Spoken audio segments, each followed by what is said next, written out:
ஆண்டவராகிய இயேசு கிறிஸ்துவின் நாமத்திலே உங்களுக்கு கிருபையும் சமாதானமும் உண்டாவதாக. நீங்கள் உயர்ந்த இடங்களிலே வாசம் பண்ணும்படியாய் செய்வார். ஏசாயா 33:16 சொல்லுகிறது, அவன் உயர்ந்த இடங்களிலே வாசம் பண்ணுவான் என்று சொல்லி. நீதிமான் உயர்ந்த இடங்களிலே வாசம் பண்ணுவான். நீங்கள் உயர்வான இடங்களிலே வாசம் பண்ணும்படியாக இந்த மாதம் ஒரு உயர்வை காணும்படியாய் கர்த்தர் செய்வார்.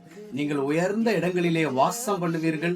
உங்களுடைய அப்பம் உங்களுக்கு கொடுக்கப்படும், உங்களுடைய தண்ணீர் உங்களுக்கு கொடுக்கப்படும், உங்களுடைய கண்கள் தூர தேசத்தை பார்க்கும். என் நேசருக்கு மகா செழிப்பான மேட்டிலே ஒரு திராட்சை தோட்டம் உண்டு என்று சொல்லி வாசிக்கிறோம். மகா செழிப்பான மேடு என்பதற்கு காரன் என்ற எபிரேய வார்த்தை பயன்படுத்தப்படுகிறது. காரன் என்றால் ப்ராஸ்பரிட்டி, ஆசீர்வாதம், உயர்வு. காரன் என்ற எபிரேய வார்த்தை பயன்படுத்தப்படுகிற இன்னொரு இடமானது சவுலை அபிஷேகம் பண்ணும்படியாக சாமுவேல் இடத்திலே சொல்லுகிறார். சாமுவேல் ஒரு அபிஷேக கிண்ணியினாலே சவுலை அபிஷேகம் பண்ணுகிறார். இந்த அபிஷேக கிண்ணி என்பது பாட்டில் அபிஷேகம். இந்த பாட்டில் ஒரு நாள் உடைந்து போய்விடும், சிதறி போய்விடும், காணாமல் போய்விடும்.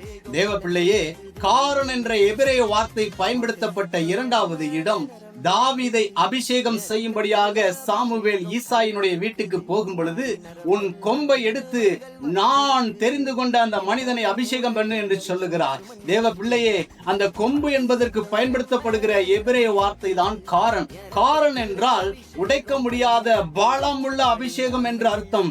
மாத்திரமல்ல, ஆசீர்வாதங்களை குறிக்கிறது, ப்ராஸ்பரிட்டியை குறிக்கிறது. இந்த நாளில் தானே கர்த்தர் உன்னை கொம்பின் அபிஷேகத்தால் நிரப்புவார். சொக்கோத்தின் பள்ளத்தாக்கை அளக்கும்படியாய் செய்வார்.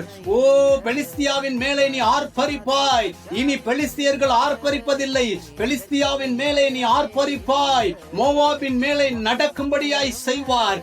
எல்லா எதிரிட்டு வந்த யோர்தான்களும் பின்னிட்டு திரும்பும்.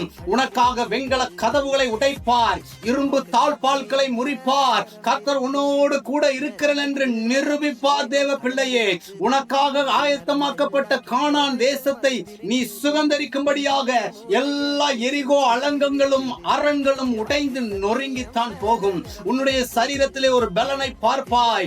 இனி உன்னுடைய ஹாஸ்பிட்டல் பில் எல்லாம் கர்த்தர் கேன்சல் பண்றார். உனக்காக தங்க வீடு இல்லையே என்று சொல்லி புலம்பிக் கொண்டிருக்கிறாயா? இந்த நாளில் தானே உனக்காக கர்த்தர் ஒரு வீட்டை ஆயத்தம் பண்ணி இருக்கிறார். உனக்கான பிசினஸ்ல ஒரு ஆசீர்வாதத்தை ஆயத்தம் பண்ணி நீ சுகந்தரிக்கும்படியாக மேலே ஏறி நடக்க செய்வார். உங்களுடைய கண்கள் தூர தேசத்தை பார்க்கும்.